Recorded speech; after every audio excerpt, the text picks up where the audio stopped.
this is a UU battle against Bear or Mikey Falcon 1 from YouTube and Team Equinox. So I lead with a Hippopotas because this is a sort of a test team. I'm trying out Sand in UU just to see if it can work.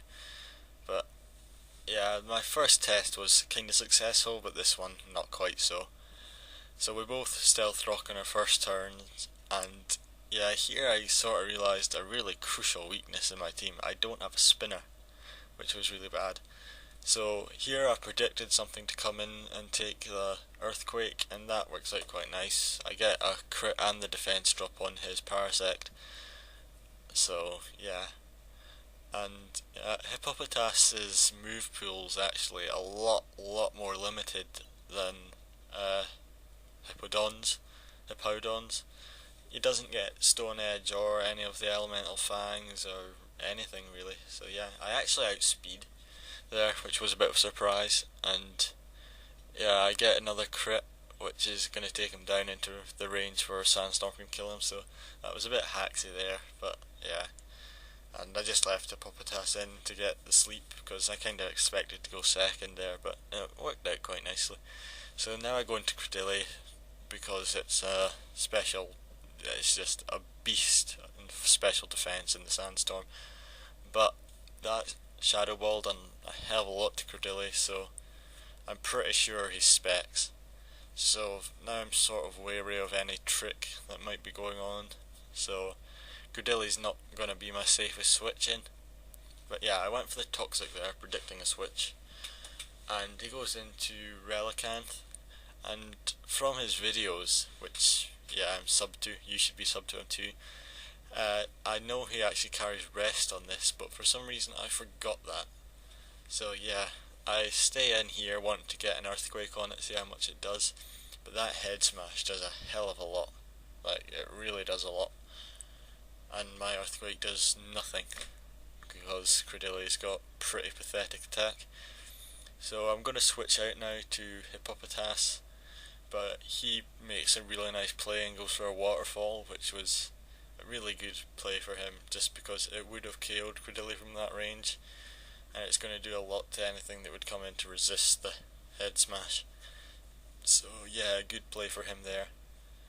And the waterfall doesn't KO Hippopotas, surprisingly, because even though it evolves into Hippowdon, it's really quite frail. It's only there to get up Stealth Rocks and get up Sandstorm.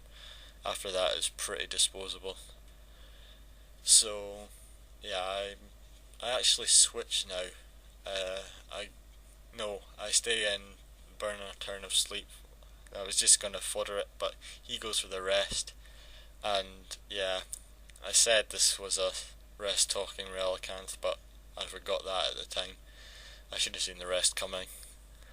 And now I'm going to go out to Galad, because I know if he uses Sleep Talk, there's a 2 in 3 chance that he'll use a move that's really nothing to Galad, but if he got Waterfall, that would have been really bad. So yeah, he gets a head smash, which is better than rest, I guess, and it still does a hell of a lot to me, really.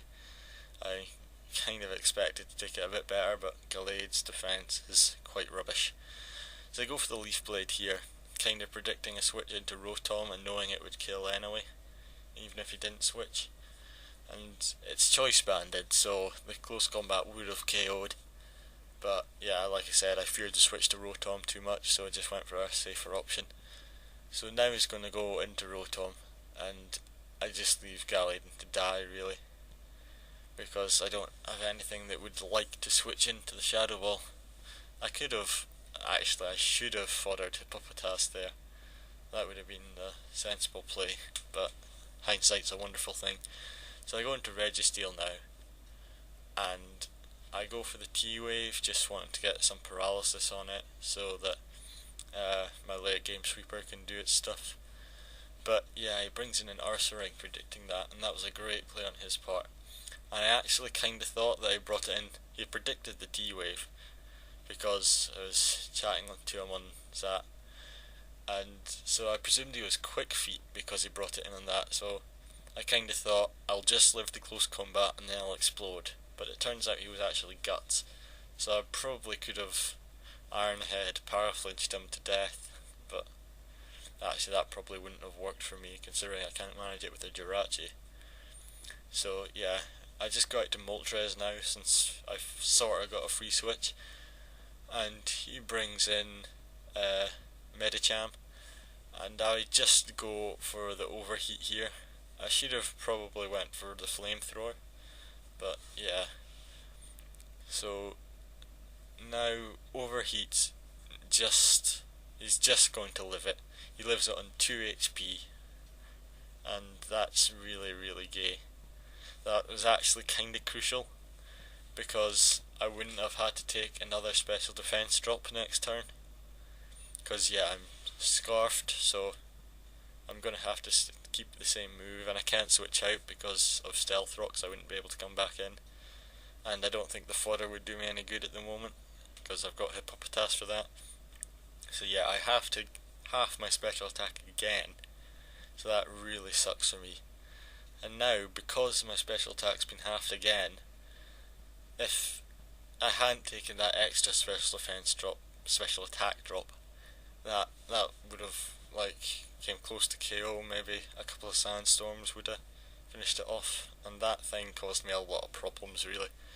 I got it to Hippopotas just to get the extra turn of sandstorm on it, because I wasn't sure if I'd be able to KO it with my last poke. So yeah, the Psycho Cut's gonna KO me. He's obviously scarfed, and now I'm going to bring in Golduck, sort of thinking he'll be able to take the, well, if Credilli's certainly not going to take it, so Golduck has to really, and he does live it, not convincingly, but he lives it, and I get a Surf on him, which is going to KO, and that's pretty good. So yeah, Golduck works really well on this team just because of Cloud9 means he doesn't take the sandstorm damage.